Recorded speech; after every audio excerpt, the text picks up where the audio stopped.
lo que necesitas escuchar. Sexual. El día de hoy vamos a estar comentando ese tema tan amplio que realmente involucra a niños, adolescentes, mujeres, hasta varones, y ya esto nos va a compartir la doctora también, y me acompaña en cabina don Francisco Ugarteche. Buenas tardes, don Francisco. Buenas tardes, Fanny. Sí, se trata de un tema que está en los titulares de todos los días, lamentablemente, ¿no? Lo vemos en los espacios de noticias, en los canales de televisión, y es que los casos de violación sexual, tanto a menores de edad como a adultos, ocurren lamentablemente todos los días. No sé cuántos casos, pero los medios de comunicación dan cuenta de estos incidentes, a veces con desenlaces fatales.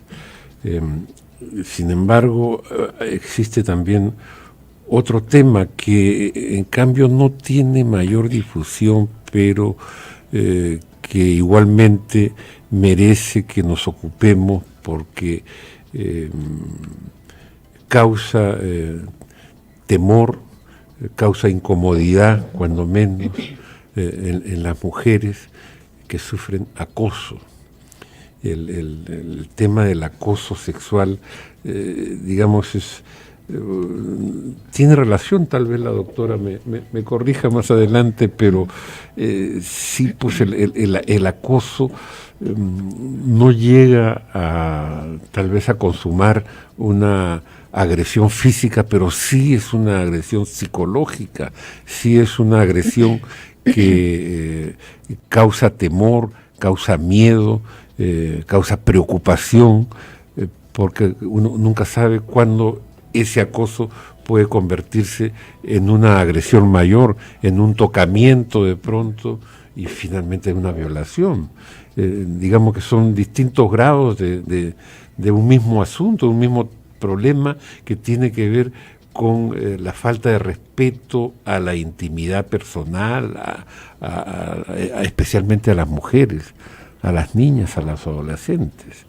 Y bueno, para conversar de este tema es que hoy día nos acompaña la doctora María Ángela Guamán Alarcón. Ella es abogada, conciliadora extrajudicial, consultora empresarial, diplomada en gestión pública y gobernabilidad, pero hoy día la molestamos y le agradecemos desde ya su presencia para que nos ayude un poco también a comunicarle a la gente, a las chicas, a las adolescentes que son víctimas, no sé si de violación, pero de acoso tal vez. De todas maneras que todos. ¿Cómo es que tiene que reaccionar? ¿Cómo afrontar esta situación? Muy buenas tardes, amigos de Betel, una vez más aquí, muy agradecida a sus órdenes para poder hacer esta campaña de difusión, de prevención. Me uno al trabajo que hace Betel con la comunidad y bueno, estos temas, como bien lo han mencionado, están dando que hablar, pero es momento de actuar, es momento de ponernos la camiseta, todos, y de poder actuar desde las diferentes aristas que estemos, ¿no? En este momento, en este espacio, a través de estas ondas radiales y televisivas, queremos llegar a las personas que tal vez están pasando por este momento y no saben qué hacer. El acoso, más allá de hacer una teoría, es la invasión a la intimidad, es la invasión a tu espacio físico, a tu espacio psíquico, ¿no? Por parte de una persona que tiene pues cierto poder, cierta influencia sobre esta persona. Muchas veces el acoso lo realizan en el mismo hogar, los parientes, ¿ok? Luego vamos al segundo espacio, la calle, ¿no? En el microbús, en el tránsito que uno está haciendo, el que vende jugo, los que están haciendo algún tipo de construcción civil, y luego uno llega a casa, al trabajo, y ahí también es acosada por el jefe, ¿no? O por alguien que tiene algún tipo de poder o injerencia. Entonces, este acoso es prácticamente una invasión a la intimidad y genera lo que acaban de mencionar, angustia, preocupación, porque las víctimas no saben qué hacer. Claro no que saben en qué momento esto que es al comienzo, no sé, tal vez disfrazado de un piropo, de una gentileza, Exacto. empieza a subir de tono y después se convierte en un tocamiento, digamos. Una incomodidad también que produce, ¿no? Así es, las mujeres hoy en día tenemos la libre competitividad de estar en el ámbito laboral, de poder estar en esta sana competencia en el sistema, y muchas veces hay agresores, porque ese es su nombre, ya son agresores, no son piropeadores, son agresores que quieren bajonear a la mujer en este ámbito laboral con este tipo de acciones, ¿no? Con los tocamientos, con los piropos, con palabras subidas de tono, con bromas intimidatorias, y cuando no les hacen caso, entre comillas, empiezan a molestar a esta persona, a la víctima, con cuestiones absurdas, ¿no? No hiciste bien el informe, el trabajo está mal hecho, ¿sabes qué? Te vamos a despedir. Entonces la víctima ya se ve acorralada, y hay muchas mujeres, en su mayoría no, pero están cediendo y dicen, no me queda de otra, este es el único trabajo que tengo, ¿dónde voy a ir a buscar trabajo ya? No me queda de otra. Tengo que soportar los piropos subidos de tono, tengo que soportar que pase por mi lado y me pase la mano por el hombro, o toque mis manos cuando estoy en la computadora, o me toque el cabello, y poco a poco, ¿no? O me manda un WhatsApp, te espero afuera, hoy día reunión de grupo, te esperamos para ir juntos. Entonces son varias situaciones que ojalá las personas que nos están oyendo sientan que vamos a llegar a identificar, y cómo es que vamos a poder ayudar. ¿Cómo ayudar, doctora? Y sobre todo no quedarse callados también ante esta situación. Vamos a ir por partes, doctoras, para llegar a esos puntos. Queremos leer una nota. Dice, el sector mujer atendió hasta octubre de ese año 2.480 casos de violación sexual a menores, ¿no? 86 de ellos tenían menos de 5 años. Y vamos a escuchar un informe también que nos habla de este alto índice de violaciones a menores de edad. Adelante.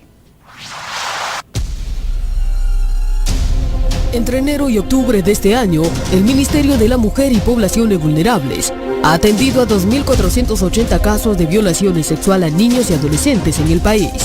Al detalle, los datos son más estremecedores. 86 de estas víctimas son niños menores de 5 años.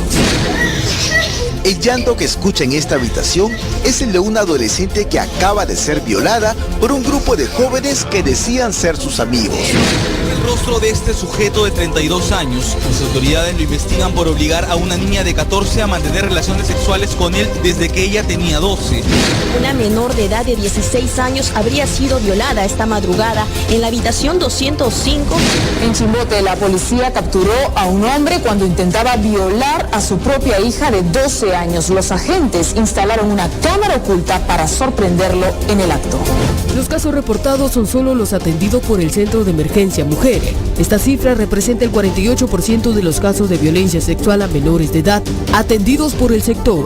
Estos incluyen, además de violaciones sexuales, casos de tocamientos indebidos, exhibicionismo, así como someter a los niños a presenciar relaciones sexuales o ver películas pornográficas.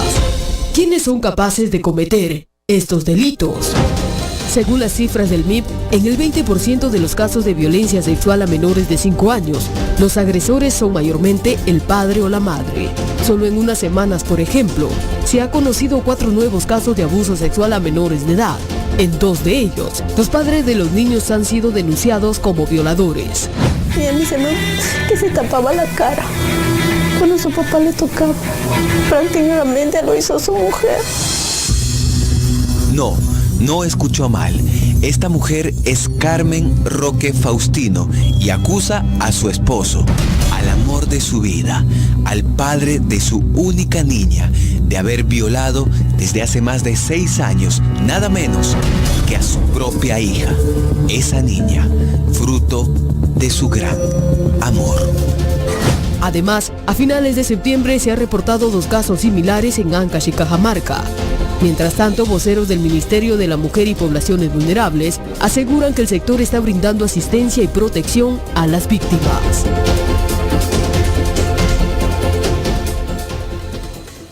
Muy bien, 12 del mediodía con 10 minutos y antes de algunas preguntas también, don Francisco, doctora, ¿qué hacer en estos casos? Menores de edad, niños que quizás no tienen la oportunidad de decir las cosas muy claras a los padres de lo que le está pasando y aún dentro del hogar, donde están padres que supuestamente tienen que darle la seguridad, la estabilidad emocional y todo contacto con el niño. Sinceramente es alarmante, las cifras están creciendo. Y vuelvo a reiterar, tenemos que hacer mucho esfuerzo en sensibilizar a través de los medios, de todas las formas, porque esto es una pandemia.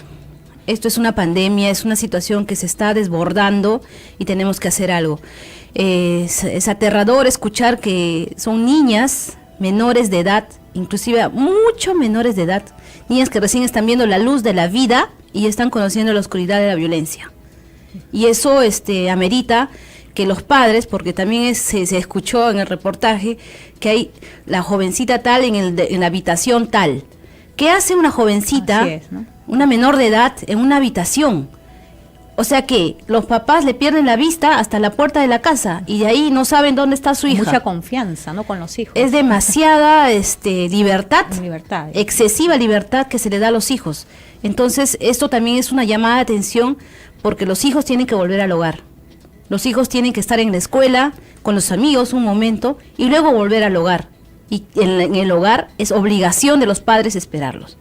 Yo sé que el trabajo, la necesidad, todo lo que ustedes quieran, señores y señoras, pero es la obligación de ustedes, así con el amor que los trajeron al mundo, cuidarlos hasta el final de los días, porque uno nunca deja de ser padre, ni madre. Y si mi padre o mi madre no está, pues habrá alguien que se tiene que hacer responsable de mí y tengo que hacer caso, y eso también va a una llamada a los adolescentes, a no perder el sentido de autoridad. Yo puedo tener 14, 15 y no, perfecto, tienes 14, 15, pero tienes una autoridad a quien obedecer, a tus padres. Y no tienes ningún derecho de juzgar a tus padres o a tu madre por alguna situación de su vida, porque a veces dicen eso, ¿y tú quién eres? ¿No? ¿Tú por qué me dices esto? Si tú fuiste así, tú fuiste así con mi abuelo.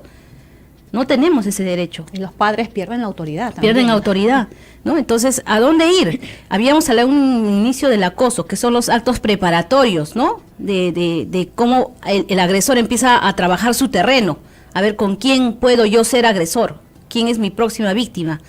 Una vez ubicado, entonces ejecuta la acción que ya vendría a ser ya la agresión en sí, física, ¿no? En este caso la violación. Entonces, ante un hecho de violación, ¿a dónde tengo que ir? Lamentablemente tienes que acudir inmediatamente a la comisaría más cercana. Inmediatamente y denunciar el hecho. Y si es posible, ir acompañada, porque esto necesita un acompañamiento. Alguien tiene que acompañar a la víctima hasta que la denuncia quede plasmada en un documento que se llama atestado policial. Si el policía se rehúsa, a veces pasa, a recibir la denuncia o decir, bueno, pues tú te lo buscaste, mamita, ¿qué hacías esa hora en la calle? ¿Sabe qué, señor? Eso no es su problema. El hecho está que me han violado, me han violentado y necesito sentar la denuncia. ¿No me la va a recibir? Tomo datos del nombre del señor e inmediatamente me constituyo a la inspectoría de la policía. Hacer la denuncia, porque es función del policía recibir mi denuncia. Porque he sido abusada, he sido ultrajada y esto no puede quedar así. De ser el caso y continuar mi denuncia bien, el policía me recibe la denuncia, contar los hechos tal y cual, identificar al agresor, para que la policía inmediatamente haga su trabajo y busque los antecedentes de este señor. Porque este hombre es un depredador que está en las calles y él no puede estar impune, no puede estar libre en las calles. Entonces es necesario identificarlo para arrestarlo, detenerlo inmediatamente y encarcelarlo hasta que la investigación avance. La víctima va a tener que pasar una evaluación psicológica y una evaluación por el médico legista. Lamentablemente va a tener que ser así. Y eso es necesario para que la denuncia sea más sustanciosa y pueda llegar a las instancias de la Fiscalía con un buen peso y la sanción caiga al agresor. Bien, hay un testimonio también sobre la violencia sexual en el Perú, ¿no? Claro que sí, vamos a escucharlo, doctora, porque este es otro caso, que muchas adolescentes también pasan, pero los padres no le creen. ¿Qué hacemos en este caso si un adolescente quiere presentar esa denuncia ante la comisaría y pasa, ¿no? Así que vamos a escuchar ese testimonio de la maestra que hemos realizado. Adelante.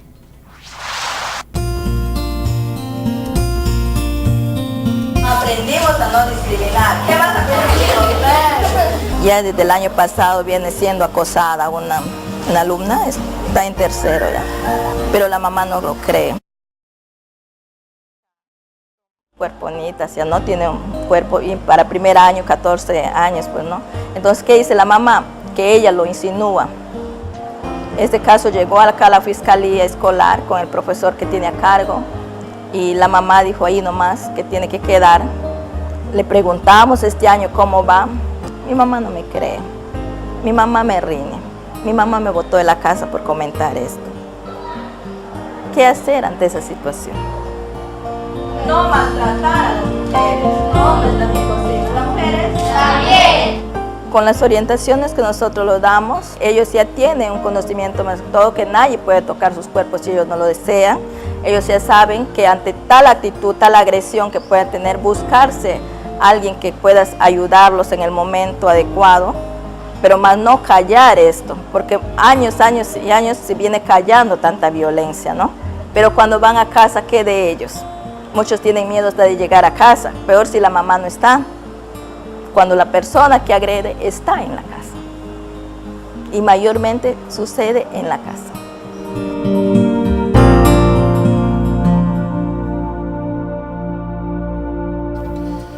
Lamentable escuchar este testimonio de la valiente maestra que se ve atada de manos porque realmente está viendo que su alumna está sufriendo, y volver a su casa es volver a su cárcel, volver a donde su verdugo.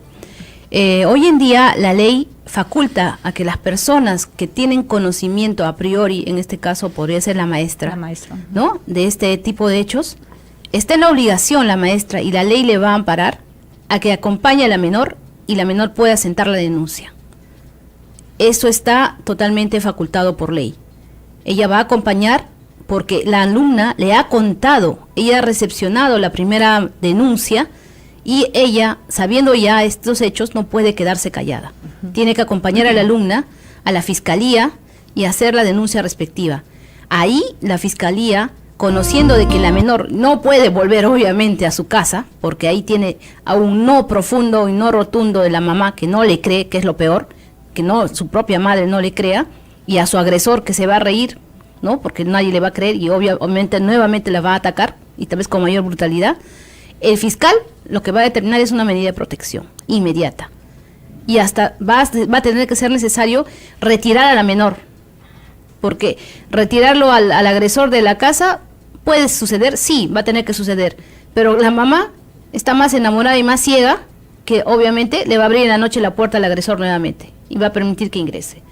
Entonces, ante ese inminente peligro, porque es la mamá y el papá los que van a exponer a la mamá, y la pareja, o si es su padre de la menor, están exponiéndola, el fiscal va a tener que determinar inmediatamente que la menor sea trasladada a un refugio temporal. ¿Ok? Entonces, las personas que tienen conocimiento de esto, hasta inclusive un médico, la menor puede ir a consulta un día, ¿no?, porque me duele, y el médico la ve, y eso no es un dolor normal, eso es signo de que ha sido violada. Inmediatamente el médico, la enfermera, quien tenga inmediatamente el conocimiento, tiene que hacer pública la denuncia, no se puede quedar callada, y la ley los ampara y los acompaña. Obviamente que uno se gana un pleito, pero ante una situación de esta injusticia, alguien tiene que ganarse pleito. El pleito en el caso de las violaciones, digamos que hay muchas probabilidades de que prospere en favor de la víctima, ¿no? Pero en el caso del acoso, ahí el asunto es mucho más complicado, ¿no?, porque es difícil de probar cómo denunciar un acoso, cómo reaccionar ante un acoso, porque el acoso, digamos, no hubo la violación, pero es, bueno, digamos que es una violación psicológica. Pero ¿cómo se denuncia? ¿Cómo se reacciona? ¿Cómo legalmente podemos proteger a esa persona?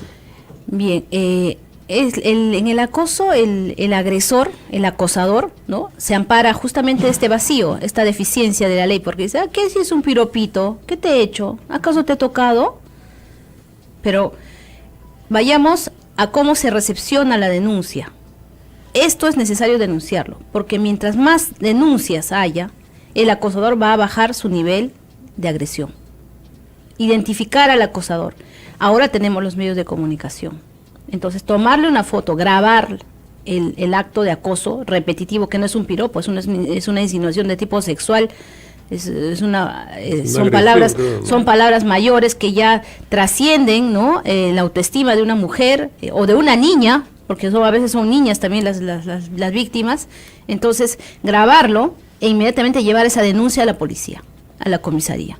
Tal vez no lo metan preso, pero va a quedar el antecedente. Va a quedar el antecedente. Y va a tener que ser posible que con estas situaciones que están pasando, el Estado, a través del ente respectivo, realice una ley especial y las órdenes respectivas a la policía para que inmediatamente se constituya donde el agresor y se le haga presente de que ya la víctima lo denunció y que de continuar en esa actitud va a ser sancionado. Entonces necesitamos que la ley, en este sentido, ya empiece a tomar forma, porque esto del acoso callejero es un disfraz de agresión. Y bueno, el acoso no es solo en la calle, ¿no? También es en el centro de trabajo, en la escuela, y a veces no necesariamente de una persona del otro sexo, a veces es del mismo sexo. En ese ámbito del acoso laboral, el moving, que ahora se está dando, sí existe una ley. Existe una ley y existe un procedimiento para hacer la denuncia, ¿no? Inmediatamente, generalmente pasa con las practicantes, las que están iniciando el trabajo, viendo las posibilidades de quedarse, asegurarse un espacio laboral. Entonces los jefes, ¿no? los superiores, dicen, bueno, ahí está, ¿no? La practicante. Entonces se empieza a hacer los tocamientos, el WhatsApp, dame tu WhatsApp, oye, ¿sabes qué? Hoy es cumpleaños del jefe, todos tenemos que ir, si no, ya sabes, no te van a contratar, etcétera. Entonces, si la mujer, la practicante en este caso, ¿no? Porque todo es cuestión de voluntad también, concede la situación y va tranquilamente a la fiesta, pero se ve víctima de acoso, inmediatamente ella tiene que dejar una constancia de eso. Y las grabaciones, todo eso, las pruebas las tiene que llevar al día siguiente al jefe de recursos humanos y hacer constar en un documento que estoy siendo acosada por el señor tal, que es jefe de tal área, y estas son los constantes mensajes subidos de tono que me está enviando. Lo que se va a pedir al señor en primera instancia es el cese del acoso, ¿ok? Si este señor no cesa, entonces se va a tener que, uno de los dos se va a tener que retirar, o bien él o bien ella. Si ella se retira porque no le creen, ¿no? Porque es lamentable muchas veces. Entonces ella va a tener que acudir a la vía judicial para pedir la indemnización respectiva por el despido arbitrario que hubo, y dos, por la indemnización de tipo, la indemnización por el ¿Cuánto más hay pruebas, no, doctora? O sea, ya sería inaudito que no se crea cuando hay pruebas y todo, ¿no? Por un cargo, A veces no hay peor ciego que el que no quiere ver. Entonces, como se trata del jefe, del superior o el dueño de la empresa también, muchas veces, entonces dicen, mejor sacamos al mal menor, que se vaya la practicante, su propina y ya chao, y olvídate que me tocaste, olvídate de que me intimidaste con frases, de que me enviabas fotos obscenas, de eso me voy a olvidar. Entonces, lo importante es no callar. Esa va a ser la ola que va a poder cubrir a este tipo de agresores. Así como hay una ola de agresión, tiene que haber una ola en contracorriente que pueda apagar y bajar esa agresión hablando, perdiendo el miedo. Eso es importante, perder el miedo e ir y tener las pruebas contundentes para denunciar. Eso va a ser muy importante, queridos amigos. Muy bien, siendo 12 del mediodía con 24 minutos, vamos a una pausa y retornamos. Ya volvemos con los acoso y violación sexual, viendo estos casos que se presentan en menores de edad, en aún jóvenes también, y es lamentable que sucedan tantos casos que diariamente estamos escuchando, y hoy la doctora María Ángela Guamán nos está compartiendo todas las medidas también de seguridad y cómo también acudir a hacer las denuncias respectivas si están presentando algunos esta situación tan difícil, doctora, que el día de hoy estamos viendo. Don Francisco. Sí, en Corea del Norte el violador se condena a muerte por fusilamiento, y la víctima puede ser parte del pelotón de fusilamiento, es que le dan un fusil y también puede disparar. En Egipto es un ahorcamiento en público, lo ahorcan al violador. En China el violador puede ser condenado a muerte inmediata o a la castración. En Israel se encadena al violador durante un tiempo que va de 4 a 16 años. En Arabia Saudita, en los países árabes, las leyes son muy fuertes y el violador es fusilado inmediatamente después de que termine el juicio. En Rusia los mandan a prisión depende de cómo fue la violación, y puede ser de 3 a 30 años. En Afganistán la víctima se convierte en verdugo, ¿no? Los culpables por crímenes de violencia sexual pueden ser condenados a muerte. En los Países Bajos los culpables son condenados por periodos de tiempo muy cortos, dice que es de entre 4 y 15 años. Pero la violencia incluye no solo el abuso sexual sin consentimiento, sino incluso los besos sin consentimiento. También pueden ser pasibles de ser sancionados con penas de cárcel. Y en el Perú, don Francisco, ¿qué se propone? ¿Qué proyecto de ley para detener toda esta ola? Había por ahí un proyecto del congresista Johnny Lescano que está insinuando, pidiendo, que no es el único, ¿no? Ya hubo anteriormente pedidos en este sentido de castración. No sé qué piensa la doctora sobre cómo para sancionar a los castigar, violadores, ¿no? Una medida ya drástica, pero es necesaria. Creo que ya se está viendo tantos casos que ya qué leyes más implantar para que puedan detener todo esto. Sí, para resumir lo del anterior bloque y para quedar con el mensaje, tenemos que creer a la víctima. Importante. Eso es muy importante. Pueden haber 1000 leyes, pero si no creemos a la víctima, no le damos el apoyo y el acompañamiento, entonces de nada sirve el trabajo también del Estado.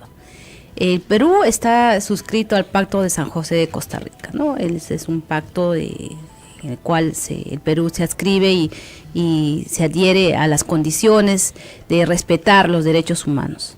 Todos tenemos derechos humanos, es cierto, pero lo que está ocurriendo hoy en día es una situación que está poniendo en vulneración los derechos humanos de un grupo que está siendo vulnerado por otro grupo, haciendo gala y protección de esos derechos, porque en todo proceso se respeta esos derechos fundamentales de la persona.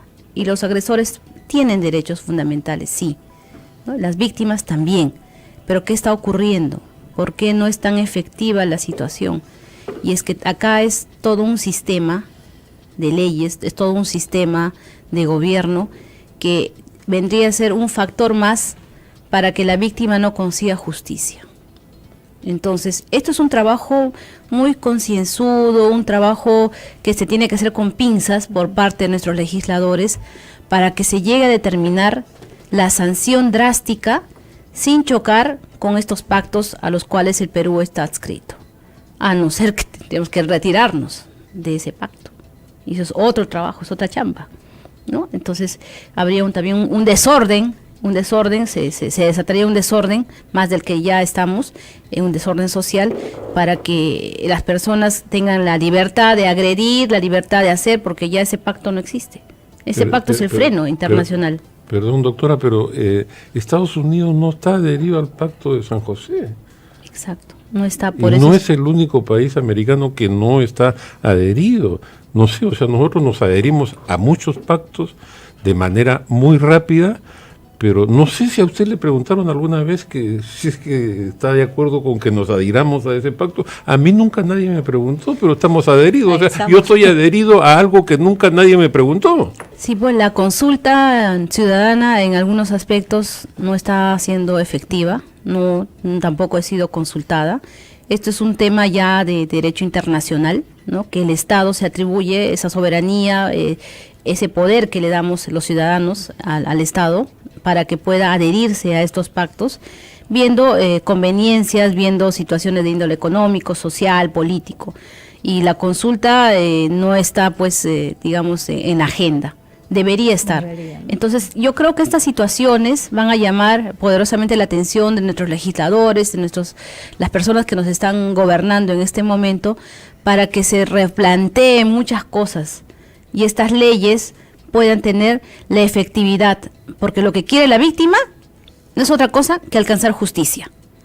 Y sobre todo lo que quiere la sociedad es prevenir. No queremos más víctimas, no queremos más estadísticas.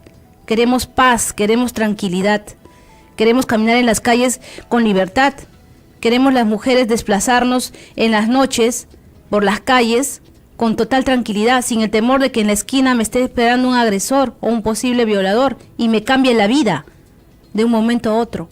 O las niñas que están yendo a estudiar, no vaya a ser que en el aula está su agresor, disfrazado de profesor. Entonces, hay muchos aspectos que hoy en día, y con estas noticias, y con estas cifras alarmantes, el Estado y los legisladores van a tener que tomar cartas en el asunto.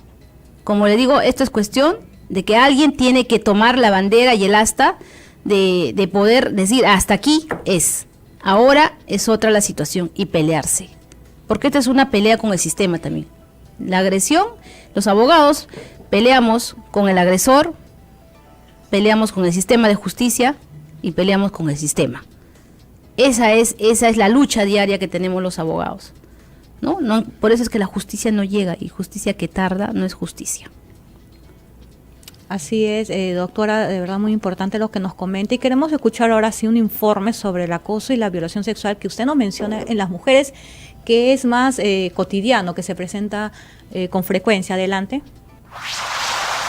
Pensó que sería la última vez. Susi había decidido no permitir más ultrajes y acoso sexual. Su pareja de 38 años, al igual que ella, había hecho una costumbre llegar todos los sábados a su casa en estado de ebriedad para tomar a Susi contra su voluntad. Si ella se resistía, le pegaba, y si reclamaba, le pegaba más. En una ocasión ella terminó con la cabeza rota, pero un día se armó de valor. Tras escuchar los consejos de las mujeres que denunciaron a sus parejas, decidió ir a una comisaría y acusar al agresor, pero se aterró cuando los efectivos empezaron a interrogarla sobre la ropa que llevaba puesta y si de alguna forma incitó a su pareja a la violencia. Fue peor cuando uno de los policías le preguntó si tenía alguna prueba. Susi es una de las 15.000 mujeres peruanas que, según las denuncias recibidas por el Ministerio Público, son agredidas sexualmente cada año a nivel nacional, y muchos casos quedan impunes. La situación es alarmante, pues el Perú ocupa el primer lugar entre los países de Latinoamérica donde se registran más denuncias por violencia sexual. Según las estadísticas del Estudio para la Defensa de los Derechos de la Mujer, el 42% de las mujeres fueron violadas en sus domicilios o en otros espacios que eran considerados seguros, como las escuelas y las casas de familiares. Además, en la mayoría de casos, el agresor fue un familiar de la víctima y el 75% de las mujeres violadas eran menores de edad. Bueno, es un testimonio, ¿no?, sobre Susi, quien nos menciona o nos relata con ese sobrenombre quizás que le han puesto, pero un dato tan importante que aún dentro de, teniendo la pareja misma, ¿no?, ya ni siquiera es un extraño en este caso que nos presentan, ya, y pasan estos... sí, está ocurriendo la violencia de tipo sexual dentro del hogar. La pareja, el hombre, se siente empoderado en su ser el dueño de casa, el proveedor, y llega a la casa y a la mujer la ve como un objeto y abusa de ella 1, 2, 3 veces bajo el amparo de que es su pareja. Pero existe la libertad sexual. Las mujeres tenemos derecho a escoger el momento, el cuándo y con quién tener intimidad. No puede venir nadie a agredirme, por muy pareja mía que sea, y pedirme a la fuerza que tenga intimidad con esta persona. Entonces es muy importante que aprendamos a decir no y establecer límites dentro de la casa. Susi ha permitido ser abusada en reiteradas veces, tal vez porque no tenía el sustento económico para proveer a sus hijos, porque este agresor es el único que le provee. Entonces son una serie de situaciones que va a tener que empezar a desempolvarse Susi y ponerse los pantalones ella y decir, tengo manos, tengo pies, puedo trabajar. Entonces me tengo que retirar con mis hijos, porque después de mí, la siguiente víctima va a ser mi hijo o mi hija, porque eso es lo que está ocurriendo. Entonces, Susi, así como varias Susis que nos están viendo y oyendo, tiene que ponerse pues valiente, tiene que denunciar, tiene que retirarse de ese hogar, porque el hacinamiento muchas veces es un factor, no sé, habrá sido el caso. El hacinamiento, el estar todos en un solo ambiente, incita la libido de las personas, y si a eso le agregamos que este sujeto vino borracho, ebrio, entonces aún más, la perversión es tal que no distingue si es tu esposa, si es tu hijo, si es tu hija, y actúa como un animal. Y eso tampoco es una excusa para decir, es que estaba borracho, no me acuerdo, o tenía cólera y actué por eso. No. El agresor, excusa, ¿no? Sí, el agresor no tiene por qué tener excusas y tampoco tenemos por qué permitirle las excusas. Basta una sola vez que te toque o que te trate mal o te maltrate psicológicamente y lo permitas, esto va a continuar. Y por el otro lado, el comportamiento de la autoridad, que estás muy insinuante, que te vestiste así, o sea, eso no tiene nada que ver. Eso no tiene nada que ver. La propiedad, la forma como uno se viste o se distingue o transita en la calle, no es un factor por el cual yo estoy yendo a insinuarme a alguien. Nadie está yendo a insinuarse. Simplemente yo camino, transito en la calle, ¿no? Entonces, hay comportamientos, hay formas que tenemos que cuidar, sí es cierto. Hay adolescentes que también hoy en día visten unas ropas muy ya pegaditas. Y entonces, por eso insisto, el ojo de los padres, ¿dónde está? También, que antes es que otros ojos vean a tus hijas, mírala tú, cómo está saliendo, ¿no? Y en estos tiempos que estamos en esta pandemia, entonces hay que cuidarnos, hijita, está bien, ¿no? Está bien tu jean, está bien tu top, pero una casaquita, ¿no? Camina Más por aquí, ¿no, doctora? Algo que no incite, porque hasta que esto no se sane, porque es un tema de salud mental, porque Así también es, el Estado trabajo. tiene que estar acá trabajando bastante en esto. No vamos a poder transitar con libertad sin necesidad de que nos tilden de insinuadoras. Eso es importante, ¿no? ¿Y qué dicen las leyes, doctora, respecto a las relaciones sexuales de menores de edad con adultos? Bueno, las relaciones sexuales de menores de edad con adultos ya lindan con el tema del delito, ¿no? Eso es un abuso a la libertad sexual. Generalmente este abuso se da cuando existe, esta persona tiene algún tipo de llegada directa con la menor de edad. El primer ciclo es la familia, luego vamos al colegio y el otro que es en la calle. Las penas son drásticas, hay penas de cadena perpetua, hay penas de 35 años, de 15 años. Todo va a depender de cómo es que la víctima da su primera manifestación. ¿Ok? Que no se retracte. Eso es lo peor que podría hacer la víctima, retractarse y decir, no, me confundí, no fue mi papá, era un señor que caminaba en la calle. Y muchas veces esta víctima se retracta porque hay presión y hay amenaza de alguien, o de la mamá, o del mismo agresor, que es el papá, ¿no? O de algún familiar del entorno que le dice, no, pues, ¿cómo vas a meter a tu papá a la cárcel? Piensa en tus hermanitos, ¿quién los va a alimentar? Mejor cállate, ya va a pasar, estaba borracho, ya no volverá a ocurrir. Y eso es mentira.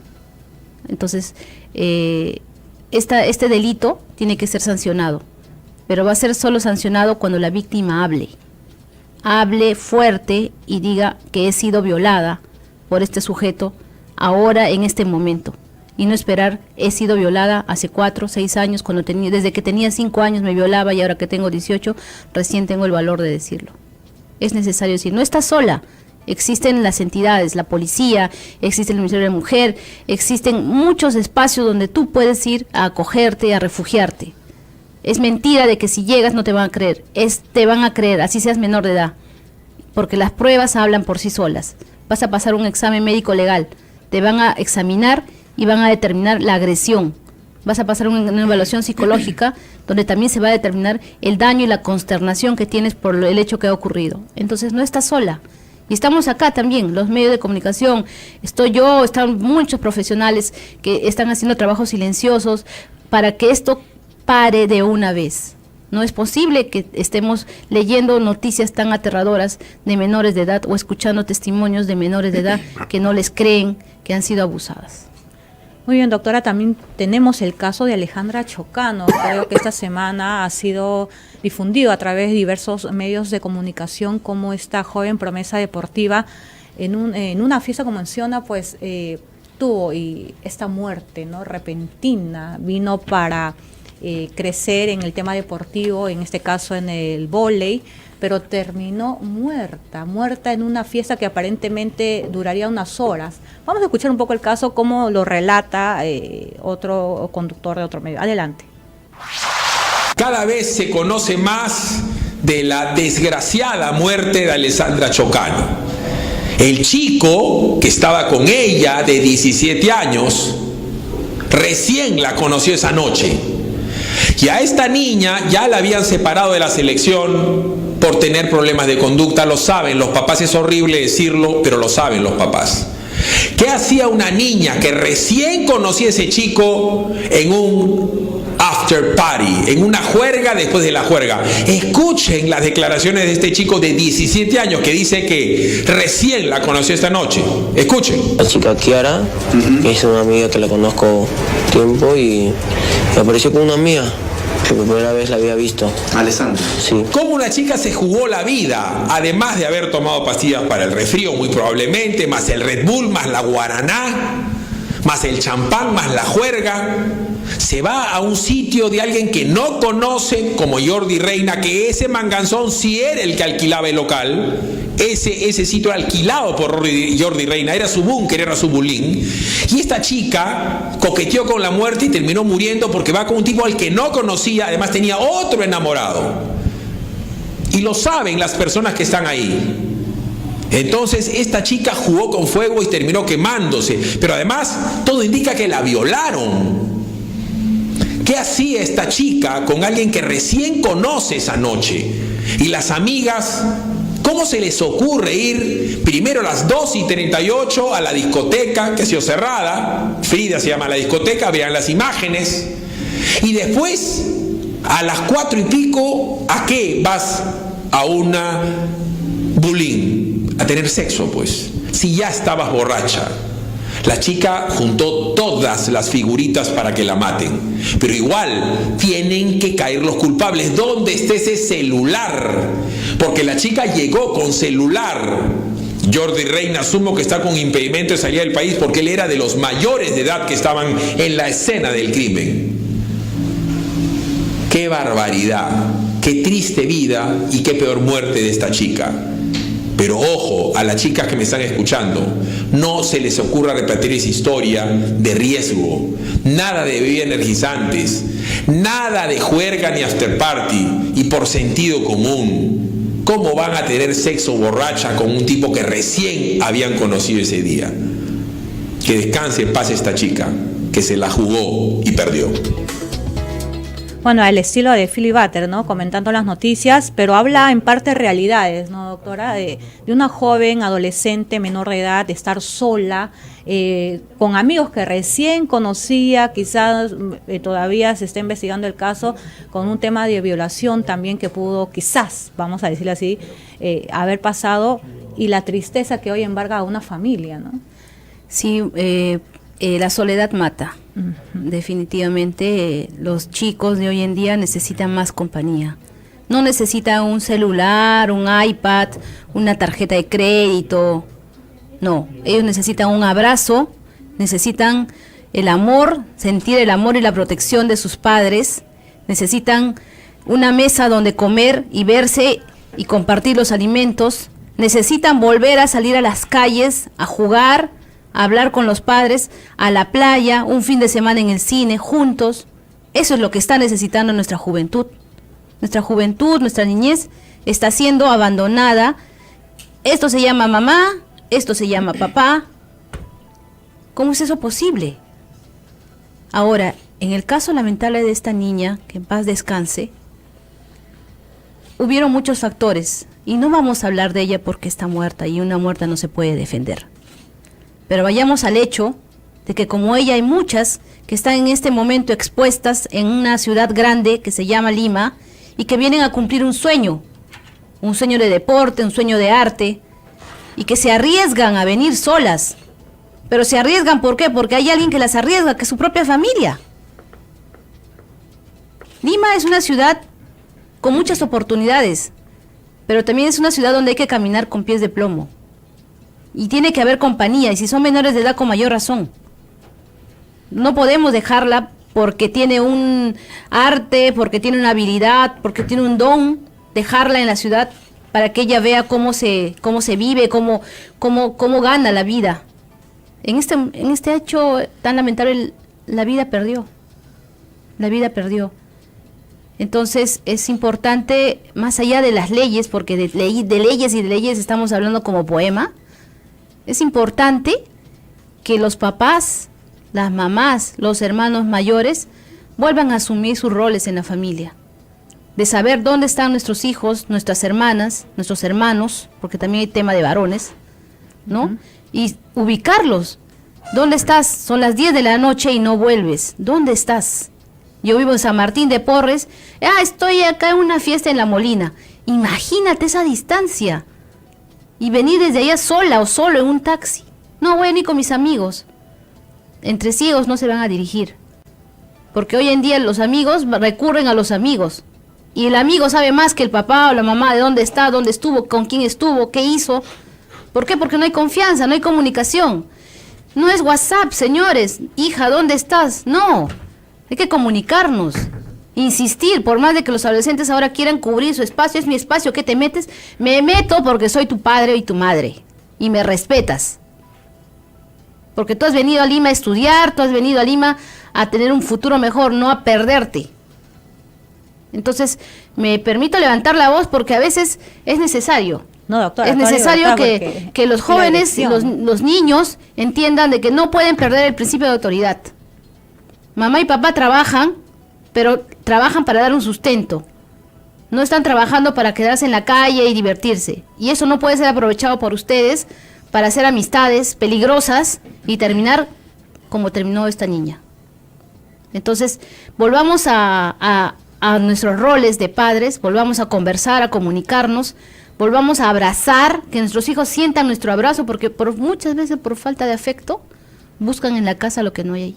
Refugiarse en los amigos. En los amigos. Y a veces hay amigos muy malos que direccionan esa soledad con otras personas que tienen otras intenciones, no de dar cariño, sino de satisfacer su placer, sus instintos bajos, y buscan a menores de edad para poder ellos ejercer su violencia con tanta insanía y con tanta maldad.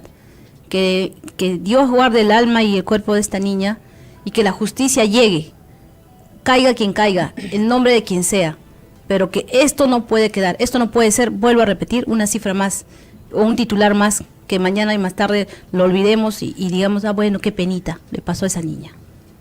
Muy bien, doctora, y justo lo más importante y también de toda esta entrevista, queremos también conversar que tenemos en línea, me mencionan a la doctora Ana Aldazábal, ¿verdad?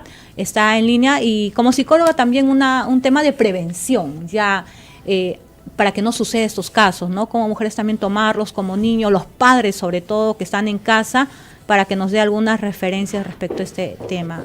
Doctora, buenas tardes. ¿Qué tal? Buenas tardes, es un gusto escucharlas. Sí, y doctora, estábamos conversando sobre este tema tan polémico y que todos los días escuchamos sobre casos de violación sexual.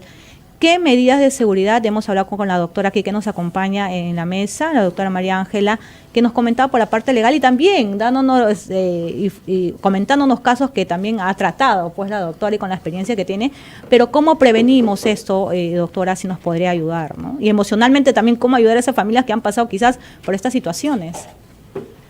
Claro, es una situación bastante difícil para los padres el abordar este tipo de situaciones. Pero vamos a ver dos puntos. Uno es la prevención y lo otro es el abordaje. En relación a la prevención, es necesario que los chicos desde pequeños aprendan a identificar las relaciones positivas y las relaciones de riesgo. Es muy importante que los padres continuamente enseñen a los chicos saber con quiénes se están relacionando y de la misma manera también establecer una adecuada comunicación. Los padres son los primeros que tienen que estar vigilantes frente a las relaciones de amistades que tienen sus niños desde pequeños. Y sabemos que a medida que van creciendo, los chicos van distanciándose un poco de los padres y van relacionándose más con los amigos, sobre todo en la adolescencia. Es una etapa en la que los padres deben estar más vigilantes, tanto para hacer las recomendaciones como también prevenir situaciones. ¿Esto qué quiere decir?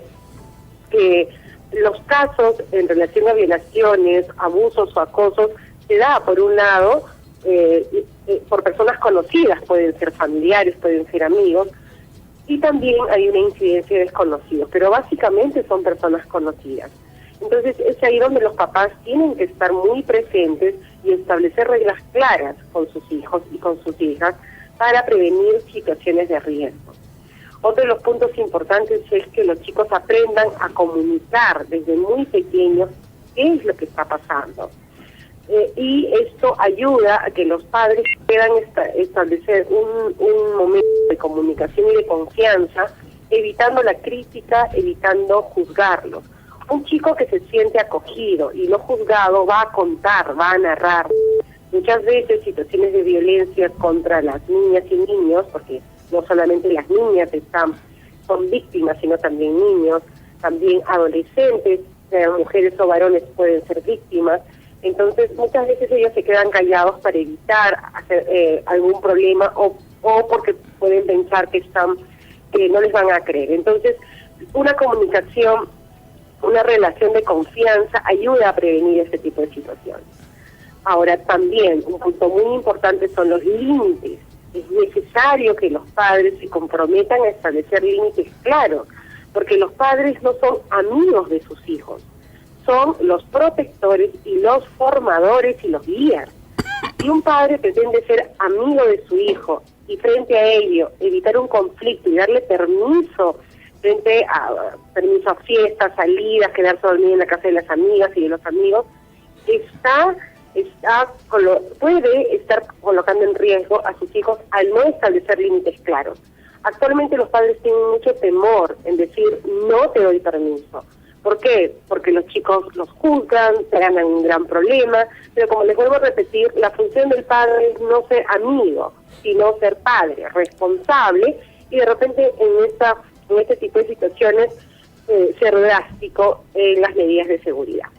Ahora, en relación al abordaje, sí es muy difícil que una familia acepte esta situación. Por eso el abordaje es familiar, porque la familia tiene que asegurar la protección, que no vuelva a asegurar a sus hijos de que esto no va a volver a suceder. Entonces, por eso es que se junta ahí la parte legal con la parte de acompañamiento psicológico. Es primero asegurar a la víctima que no va a volver a suceder. Y para eso la familia necesita este acompañamiento psicoterapéutico. Otro punto importante dentro de la intervención psicoterapéutica es que nosotros aseguremos que la víctima no se revictimice, o sea, que debido a los procesos legales hay que narrar lo sucedido a una u otra persona. Entonces eso hay que tenerlo con mucho cuidado, llevarlo con mucho cuidado, porque tanto los niños como adolescentes, inclusive mujeres, se revictimizan, ¿no? O sea, continuamente narrar la situación incrementa mayor los estados de ansiedad y de trauma. Vivir nuevamente el trauma es muy difícil. Entonces hay que tener mucho cuidado, y para eso el psicoterapeuta tiene que estar de la mano con la parte legal para ver cómo se puede llevar este abordaje. Otro punto importante en relación es controlar y manejar los síntomas.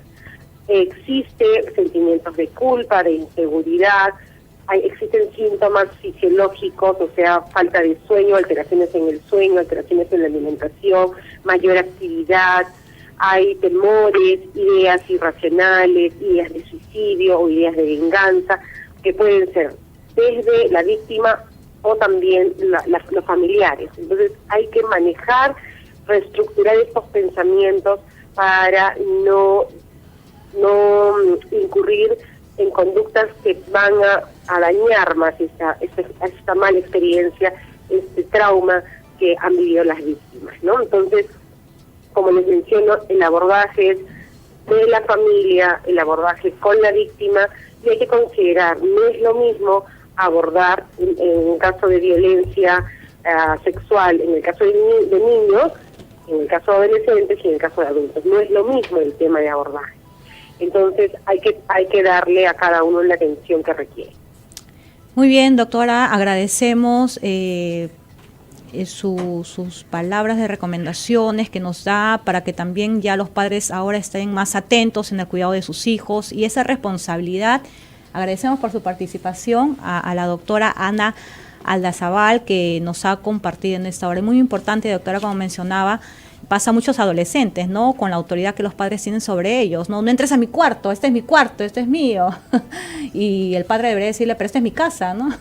Así como un padre de niño le quitaba sus juguetes, este juguete no es para ti, ahora tiene miedo de quitarle un celular. O sea, son situaciones que difieren la autoridad que hoy los padres, pues lamentablemente muchos han perdido, ¿no? Pero nunca es tarde para volver a empezar.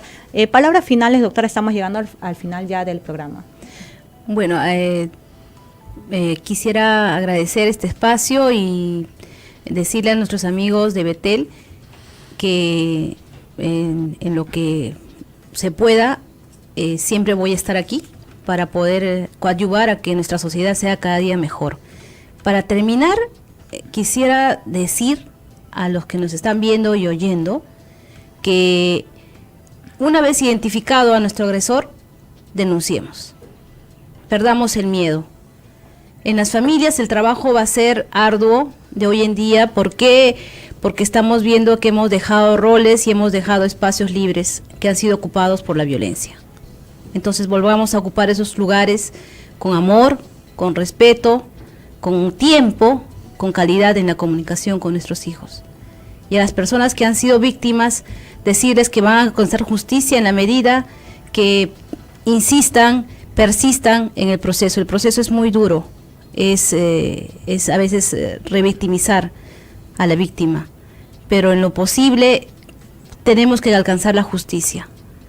Y esto va a quedar como un precedente para que las demás personas ya no sean violentadas y que los agresores tengan la pena merecida, porque no es justo que nuestras vidas estén en constante peligro en las calles, que las mujeres y las niñas y niños mueran injustificadamente en manos de una persona que está deteriorada en su salud mental. La insanía y la maldad no tiene espacio en esta sociedad que quiere paz. Los niños han venido a ser felices, no han venido a morir en manos de un agresor desalmado. Actuemos, hablemos y estamos aquí para brindar la ayuda necesaria legal. Y muchas gracias por haberme invitado y gracias a nuestros amigos de Betel por estar sintonizándonos. No, gracias a usted, doctora María Ángela Guamán Alarcón. Pierda cuidado, que la seguiremos llamando porque este es un tema que merece muchos programas más. Ha sido usted muy amable, muchas gracias. Lo que necesitas escuchar.